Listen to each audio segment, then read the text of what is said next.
In the last couple of movies, we learned how to use if, else, and else if in order to control which parts of our code will actually be executed according to some conditions. And we'll appreciate the power of that once we actually start having some real code to work with. But we should already understand the basic structure and the idea that code gets executed if a statement is true, or maybe there's an alternative to happen if it's false. We can construct some fairly complex comparisons in that test statement that the if tests. And I want to examine those in a little more detail now. Let's say that we have a couple more variables. We'll make it C equal to 1, and we'll make another one that's D equal to 20. I could put together a more complex comparison that looked like this. Now what we've got here is one set of testing, which is A larger than B, and a second set of tests, which is C larger than D, and they're connected with the AND operator. It's a logical operator. It will return true to the if statement if both of these conditions are met. So if this expression evaluates to true and this expression evaluates to true. Now we also can use the word and here, and that would work just as well, but this is the more common way that you'll see it written, and I'd encourage you to stick with that. So if A is greater than B, and if C is greater than D, then execute A is larger than A and B, and C is larger than D.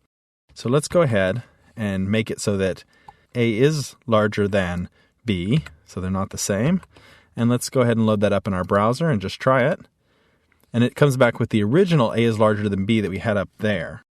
It did not come up with anything different for the second section down here, which should have returned 2 lines to us.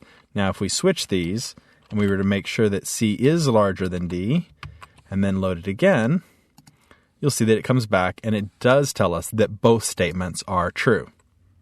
Now, in addition to being able to check whether something is true and something else is true, we can check for whether something is true or something else is true. And the logical OR operator is going to be these 2 lines like that. So 2 pipes, that's what they're often called. They're straight up and down lines on your keyboard. 2 of those in a row are going to be OR. So it lets you know if this is true or this is true, then it should execute. So let's go ahead and switch our variables back. We've got A larger than B. Let's switch it back so that now this one is not going to be true, but this one still will be. So let's go back and change it so that the second one, the comparison of C versus D, is no longer true, but the first one is, the comparison of 5 and 4. We'll go back and we'll load that, and you'll see that the AND that we had set no longer executes because it's no longer true. Both of those conditions are not met.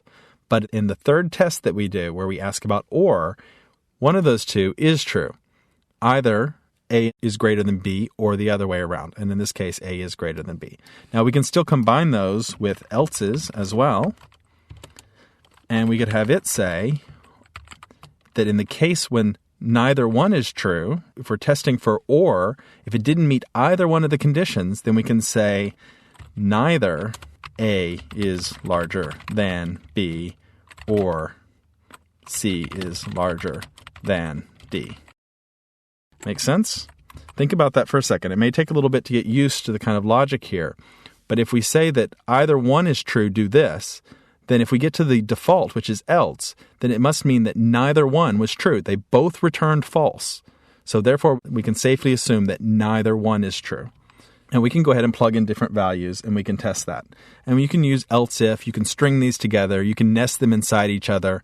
You can have if this and that or this and that. And you can go ahead. You're going to use the parentheses to group them together. And that's going to help you and PHP to know what the groupings are and how those should operate together. Let's go ahead and look at 2 cases where we might actually want to apply these kinds of if statements in a very useful way before we move on. I'm going to go ahead and just put in some more code here at the bottom. I've got a first test, which is using the is set that we talked about earlier. Remember, we were looking at Booleans. We were checking whether a variable was set or not. So we've said if A is not set, because we prefaced it with the exclamation point. So if A is not set, then set it equal to 100. And then give us the value back of A. Now, you'll remember way up here at the top, we set A equal to 5. So when we run this, A is set. So it should still equal 5. It won't have changed. If it weren't set, then it would have a value of 100. And we could also say if A is an integer, which it is, then set its type equal to string. And then we could echo back and get the type of that to see that that's true. And let's save that. Let's go back to our browser and just try those. And you'll see that sure enough, it comes back with A being equal to 5. And the answer is that it converted the type to a string. If we went ahead in here and put in something that said unset A, we know how to do that. And then we reload the page. Of course, A is now equal to 100. So that gives you an idea of the kind of practical applications that we're going to be using this for when we start developing more complex PHP code. Obviously, your if-then-else statements can start getting very long and very complex very quickly. And there's one shorthand that I want to go over with you in the next movie that's going to help you when you're testing a single variable against a lot of cases. And we'll look at the switch operator next.